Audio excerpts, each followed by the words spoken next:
Makikita sa sentro ng bayan ang simbahan ng Manawag. Milagroso at dinadagsa ng maraming deboto. Isa ito sa pinakadinarayong simbahan sa Pilipinas. Samahan niyo akong libutin at bisitahin ang isa sa pinakakilalang pilgrim site sa North at Central Luzon.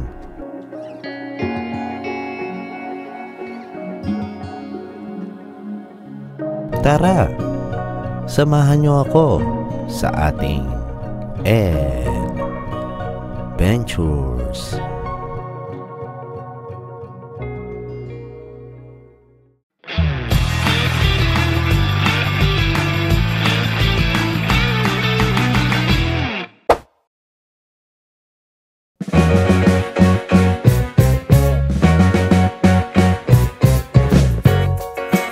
So yan guys, nandito tayo ngayon sa Minor Basilica of Our Lady of Manawag. Yan. Dito tayo ngayon para bumisita kasama yung aking family. Yan. Family. Shower out. Yan, nagpark lang kami dito sa labas, no? Sa may parking area. So dito makikita yung maraming nagtitinda na souvenirs at saka mga santo. Yan, pwedeng ipa-bless sa loob, no? Dito sa labas yan. Tsaka mga nagtitinda ng tupig. So dito marami kang makikita nagtitinda ng yung mga oil, no? Tapos dito din ginaganap yung mga yan, yung blessing ng mga sasakyan dito. Yan. Maraming din dumadayo dito para ipa-bless yung kanilang mga sasakyan, yung mga bago nilang sasakyan, no?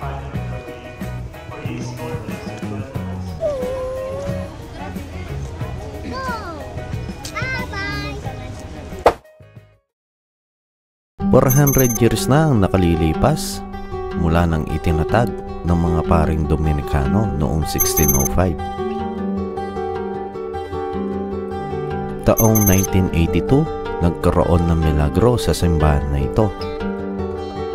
Ayon sa mga saksi, ay isang sanggol ang nabuhay matapos nilang ilagay ito sa altar ng simbahan.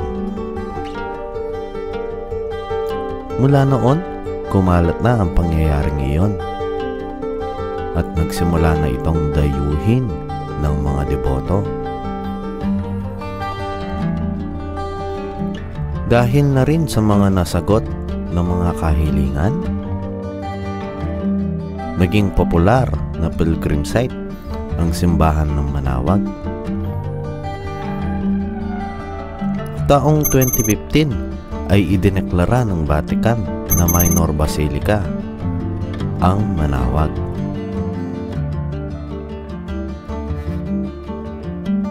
Ito ay may pribilehiyo na wala sa mga ordinaryong simbahan. Kasama na dito ang paghugas ng kasalanan.